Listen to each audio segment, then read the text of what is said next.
El Señor esté con ustedes. Proclamación del Santo Evangelio según San Lucas. En aquel tiempo entró Jesús en un poblado y una mujer llamada Marta lo recibió en su casa. Ella tenía una hermana llamada María, la cual se sentó a los pies de Jesús y se puso a escuchar su palabra. Marta, entre tanto, se afanaba en diversos quehaceres, hasta que acercándose a Jesús le dijo: Señor, ¿no te has dado cuenta de que mi hermana me ha dejado sola con todo el quehacer? Dile que me ayude. El Señor le respondió: Marta, Marta, muchas cosas te preocupan y te inquietan, siendo así que una sola es necesaria. María escogió la mejor parte, y nadie se la quitará. Palabra del Señor. Siéntense un momentito.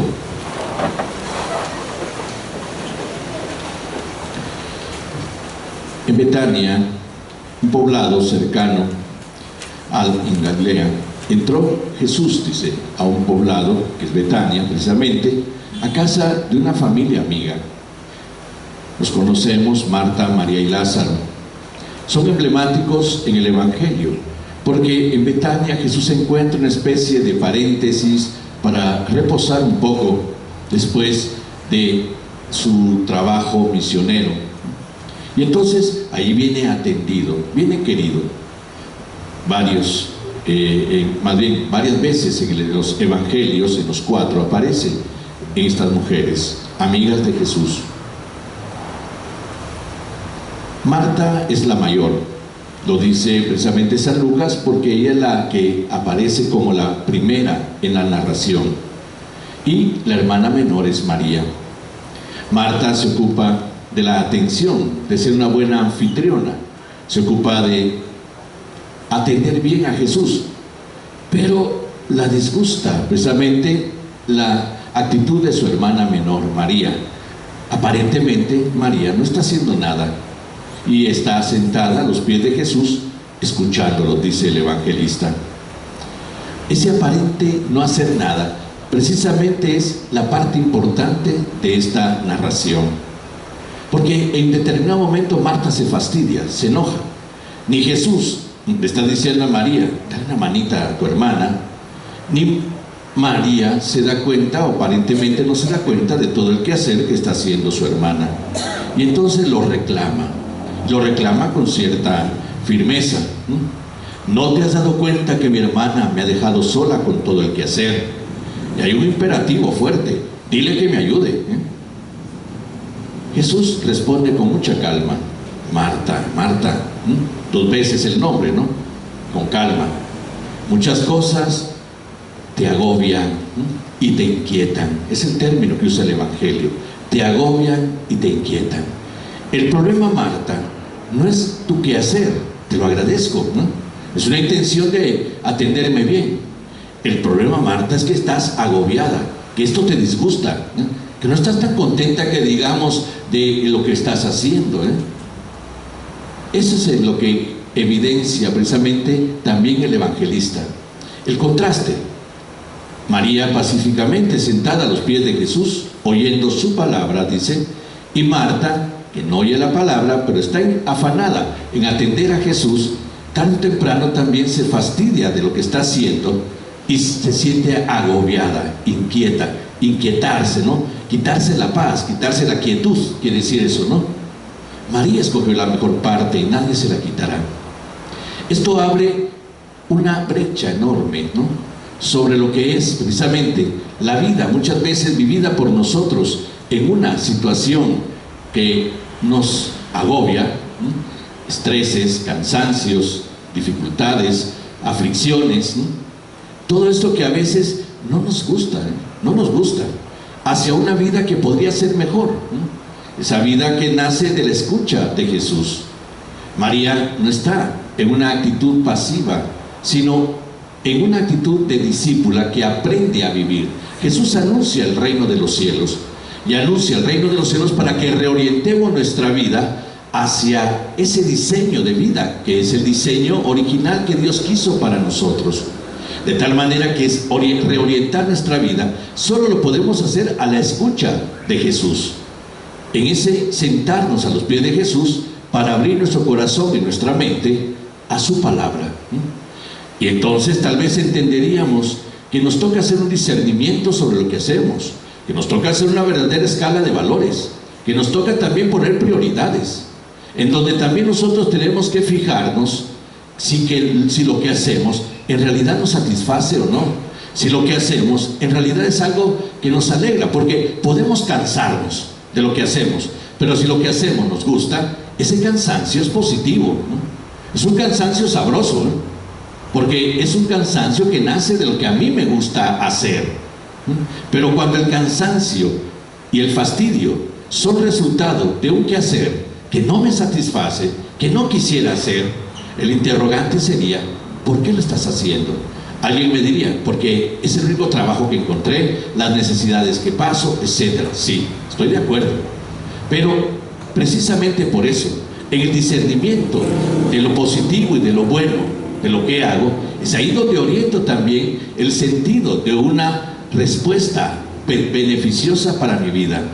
San Pablo habla del dolor, habla de sus dolores, el dolor, la tristeza, todos estos momentos duros, difíciles que nos tocan vivir. Muy bien, desde un punto de vista materialista, consumista, de una vida cómoda a la que somos invitados desde una sociedad y sus tendencias, el dolor es un fastidio.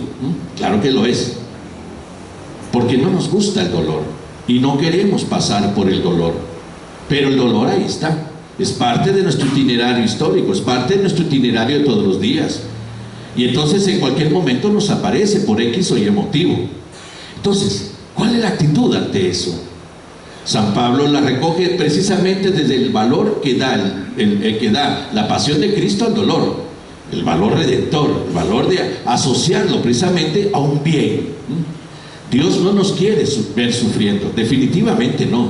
Cuando nosotros decimos me puso una prueba, no es verdad. Dios no pone pruebas, porque si pusiera pruebas sería injusto, porque a algunos sí y a otros no. Las pruebas aparecen en nuestro itinerario, en nuestro camino. Habrá buenas y malas, alegrías y tristezas, salud y enfermedad, vida y muerte. Las pruebas aparecen en el camino. ¿Cómo reasumir esas pruebas desde una perspectiva que precisamente pueda ser aprovechada, pueda ser buscada en el bien? San Pablo la orienta precisamente al bien, que eso significa asociarlas a la pasión de Cristo, una pasión que no desperdicia el dolor, sino que hace del dolor un instrumento de redención para sus hermanos. Por eso, ahí viene precisamente la forma de recomprender nuestra historia, aún delante de aquello que no es agradable, pero que muchas veces nos toca hacer. ¿Cuál es precisamente el oriente que le tenemos que dar? Y por eso, Jesús, que desde el anuncio del reino de los cielos, quiere que nosotros entendamos el don de la vida desde ese diseño del Padre, que nos ama muchísimo. Entonces, Él es el que nos lo va a explicar, Él es el que nos lo va a decir, pero para eso tenemos que estar a los pies de Jesús. Por eso, por el momento, Marta, tu trabajo es hermoso, y yo te estoy agradecido de que estés tratando de atenderme, pero aprende de María, ¿eh? Es más, vuélvete María en este momento, ¿eh? Vuélvete tu hermana menor, pero si no lo quieres, entonces tampoco la fastidies. Lo que tu hermana escogió, eso es aquello que le va a hacer comprender el don de la vida, la va a orientar a redescubrir un diseño de vida que al final de cuentas redunda en la construcción de una verdadera libertad, de una verdadera felicidad, de las metas que precisamente tenemos que aprender a valorizar en la escucha de la palabra, porque también está ligado a cómo las tendencias de una sociedad, muchas veces en su agresión consumista, materialista, en donde también encontramos envidias, celos, ¿no? En donde también nos topamos con nuestras propias, con nuestros propios rencores y resentimientos, hacemos de nuestra vida un caos, un dolor, un peso. Y Dios no quiere que nos resignemos a llevar la vida arrastrándola como un peso, ¿eh? A veces también tenemos que superar cierta visión religiosa equivocada sobre todas estas cosas que fueron vistas en un tiempo para que las asumiéramos con una palabra que es una mala palabra en el cristianismo: resignación. Nosotros no nos resignamos. Resignarse es derrotarse. Resignarse es llegar a un límite donde agacho la cabeza porque ya no hay nada más que hacer. No. La resignación nos hace dudar del don de la vida. Y entonces, más bien, desde la escucha de la palabra, aprendemos a redescubrir la vida desde otro término: esperanza. Siempre habrá algo bueno que viene después. Miren cuánta frasecita bonita nos mandan a veces en reenvíos y en tarjetitas y todo, ¿no? Detrás de las nubes está el sol, ¿no? Detrás de la tormenta viene la calma. Y es verdad. Esa es la forma de asociar la vida a una realidad esperanzadora. Y es que ni siquiera la muerte es para nosotros, como cristianos, un motivo de tragedia y de aflicción, porque en Cristo hallamos hasta la respuesta a la muerte. Es Pascua como la suya. Es precisamente el paso que damos hacia la construcción plena de la vida y participación de ella. Pero eso tiene un precedente: lo que aquí vivimos y cómo lo vivimos. Y por eso mismo, desde esa apreciación de la vida que nos da el anuncio del Evangelio, es que redescubrimos ese don para poderlo vivir de acuerdo a la voluntad del Padre, como la llama Jesús. Por eso nos volvemos discípulos de Jesús. Y la única forma de ser discípulo es aprender. Y se aprende escuchando. La liturgia nos orienta a una actitud, la actitud de la hospitalidad. Abraham se vuelve un buen anfitrión de unos huéspedes extraños, que son precisamente estos 3 ángeles que regresarán después de un año a decirle, a comprobar a Sara, que es anciana y estéril, el hijo que van a ser, el hijo de la promesa, Isaac. Y entonces Abraham aparece como un anfitrión que recibe con alegría estos 3 huéspedes, que también se deshace ¿cómo se llama?, en detalles, de acuerdo a la lectura, ¿no? Que maten al becerro, que lo rosticen, que lo preparen bien, que cuajada, que leche, que etcétera. Todos estos detalles de un buen anfitrión. Y entonces Marta se convierte en una buena anfitriona también en ese quehacer. Pero María es la verdadera anfitriona. ¿Por qué? Porque si el mensaje es hospitalidad, la única forma de poder recibir de huésped a Jesús en nuestra vida es por la escucha de la palabra. A veces también dice Jesucito que entras en mi corazón y qué sé yo. Sí, está bien, pero tú no entras en una forma sentimental, emotiva. Entras cuando yo me dispongo a escucharte, te pongo atención y te descubro portador de una noticia de vida, de palabra de vida, porque recordemos que bíblicamente el corazón no es tanto el lugar del amor, es el lugar de la sabiduría, es el lugar precisamente donde aprendemos, y entonces el corazón es el lugar donde están también los mandamientos, que son el oriente de una vida sabiamente llevada. Está también esa sabiduría divina que se nos dona. Acordémonos que en el Evangelio de San Juan, el Logos de Dios, la inteligencia divina convertida en palabra, se dona al hombre para que el hombre pueda asumir esa sabiduría y orientar su vida por allá para poderla entonces experimentar como palabra de vida. Eso es lo que se conserva en el corazón. La figura de la Madre del Señor aparece como aquella que conserva y medita en su corazón lo que observa, lo deja entrar para ir descubriendo el misterio del Hijo. María abre su corazón, María de Betania abre su corazón a Jesús para la escucha de la palabra, y Jesús invita a Marta a que en ese momento se tranquilice un poquitito y lo escuche. Tal vez encontrarías un sentido distinto a lo que haces, tal vez descubrirías un valor nuevo en lo que haces, tal vez encontrarías cómo hacer bien lo que te toca hacer bien, te sentirías satisfecho de la vida. Porque vuelvo a repetir, a veces entendemos la vida con resignación, un peso que hay que llevar bajo una luz religiosa equivocada de que aquí nos toca sufrir y pasarla mal, porque el día en que nos muramos en el cielo todo va a ser hermoso y bonito.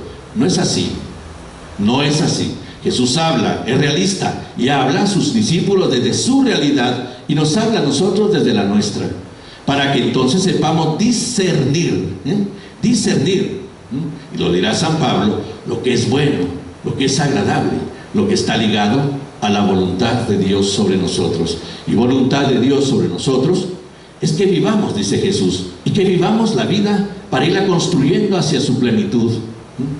Y entonces nuestra responsabilidad está abrirnos a la comprensión de cómo vivir esa vida. Y entonces nos evitaríamos estas angustias, estos estreses, estos agobios de los que habla Jesús acá. Descubriríamos un sentido distinto de vida, tal vez más sencilla de la que llevamos, porque tal vez a veces la hemos complicado mucho. En el Evangelio se narra de un muchacho que se ofrece a sí mismo a ser discípulo de Jesús. Normalmente Jesús es el que elige. Ustedes no me eligieron a mí, yo los elegí a ustedes, y así se ve en el Evangelio. Él va llamando a los suyos. Pero este patojo le dice: te seguiré a donde quiera que vayas. Momento, te voy a explicar bien las cosas. ¿Qué te atrae de mí? ¿Por qué? Porque te voy a hacer claro.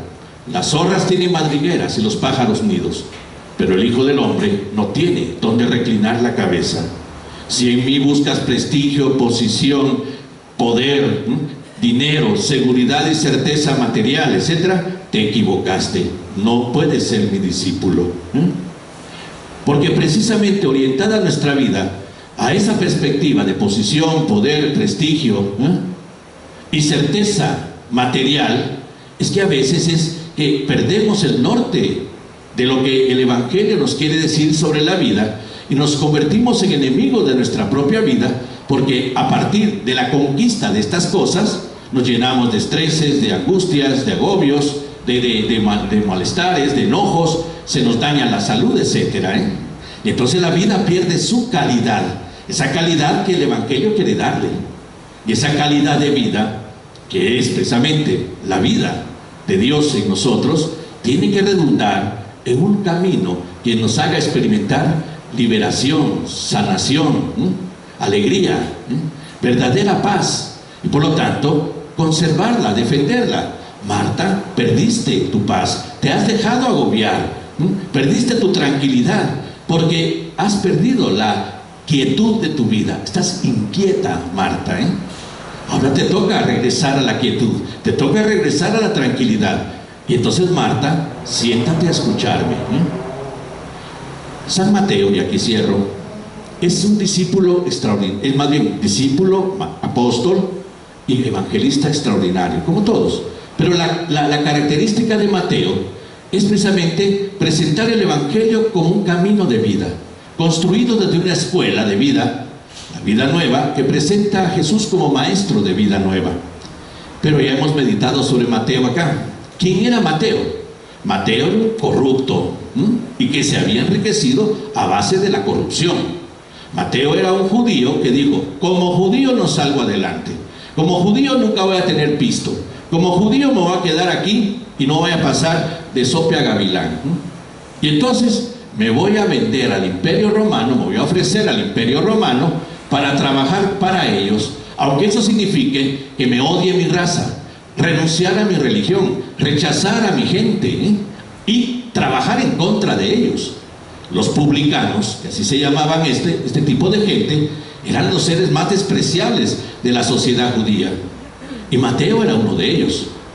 Y claro, logró lo que quería, se enriqueció en forma ilícita, era un recaudador de impuestos al servicio del Imperio Romano. Prueba de que era alguien que tenía mucho pisto fue que, en su agrado de que Jesús se dirigiera a él, le ofrece un banquete. El pueblo de Israel era pobrísimo, pobrísimo. Alguien que podía permitirse ofrecer un banquete, una fiesta, era porque tenía dinero, Y en el caso de Mateo, un dinero mal habido. Y entonces, ahí está la prueba. Mateo había logrado su meta material, habría logrado su estabilidad económica aparentemente, pero de una forma que tal vez nunca le fue satisfactoria. ¿Por qué?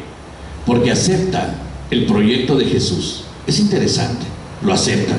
Y Jesús, que siempre fue claro, que nunca escondió nada, le debió haber dicho lo mismo: los zorros tienen madrigueras y los pájaros nidos, pero el Hijo del Hombre no tiene donde reclinar la cabeza, Mateo. Pero te ofrezco libertad, te ofrezco alegría, te ofrezco satisfacción de vida, te ofrezco paz. Y cómo? Conmigo. Vas a ser pobre, Mateo. Vas a dormir en el suelo. Vas a comer poquito. Vas a tener dificultades, Mateo. Pero mi camino es distinto al que tú optaste. ¿Te hizo feliz, Mateo? Habrá puesto Jesús a Mateo a tomar su decisión.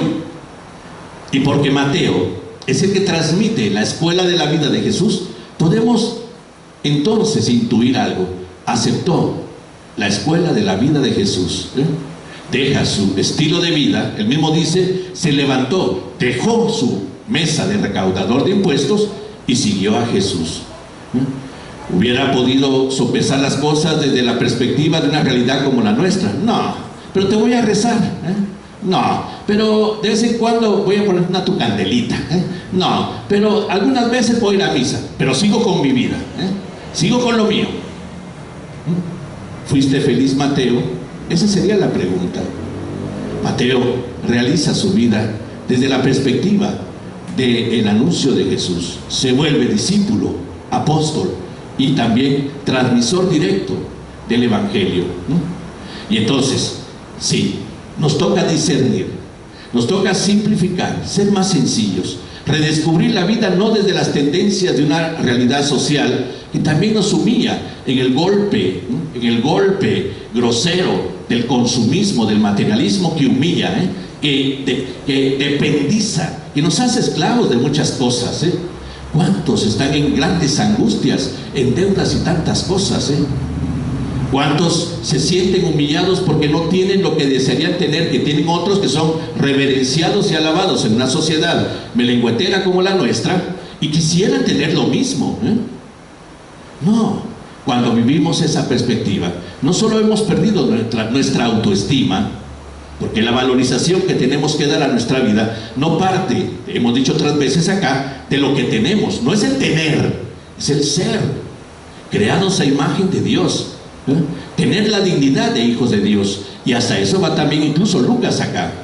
Recordemos que San Lucas es el evangelista de la misericordia y muestra la misericordia de Dios en cómo Él, desde su infinito amor, levanta la humillación de la dignidad humana. Y aquí, ¿quiénes son las protagonistas? Dos mujeres. ¿Quiénes eran las mujeres en la sociedad judía? Cero a la izquierda. En una sociedad extra archimachista, la mujer no contaba. Y entonces un rabino no podía tener discípulas, tenía solo discípulos. El hecho de que Jesús elija discípulas es una forma de reivindicar la dignidad del ser humano en la mujer. Porque el ser humano es varón y mujer, lo hemos dicho ya acá, El ser humano en unidad es varón y mujer en dualidad y con el mismo valor, la misma dignidad. Por lo tanto, el Evangelio dirigido y orientado hoy hacia mujeres también da a entender eso. Levanta tu dignidad, nadie puede humillarte. Y eso nos lo dirá a nosotros también en la generalidad, delante de todas esas tendencias sociales consumistas del mercado, de todas las costumbres que hemos ido adquiriendo, que al final terminan por humillar y destruir nuestra dignidad humana. Y por eso, cuánta gente arrastra su estima, en lugar de tenerla en alto. Por eso aquí es eso, aprendamos a vivir desde Jesús. Recibámoslo como huésped, pero no en un sentimentalismo, llamémosle así, a veces que no penetra en la vida, donde Jesucito te recibe en mi corazón. Sí, pero porque te escucho, porque te hago caso, porque vivo lo que tú me enseñas. No solo por sentimentalismos y oracioncitas, sino porque te hago caso. Y por lo tanto he aprendido y sigo aprendiendo la vida de ti, para reivindicarme, para sentirme seguro, para que aún delante de las dificultades y del dolor pueda descubrir esperanza y fuerza para seguir adelante, porque sé que la meta es siempre la meta tuya, la verdadera y plenitud de la vida en la libertad y en la alegría verdaderas. Y entonces volvámonos Marías para regresar a ser Martas. Es decir, volvámonos aquellos que escuchan la palabra como verdaderos discípulos, para luego entonces actuar y hacer las cosas de acuerdo a lo que hemos escuchado. Vamos a confirmar nuestra fe.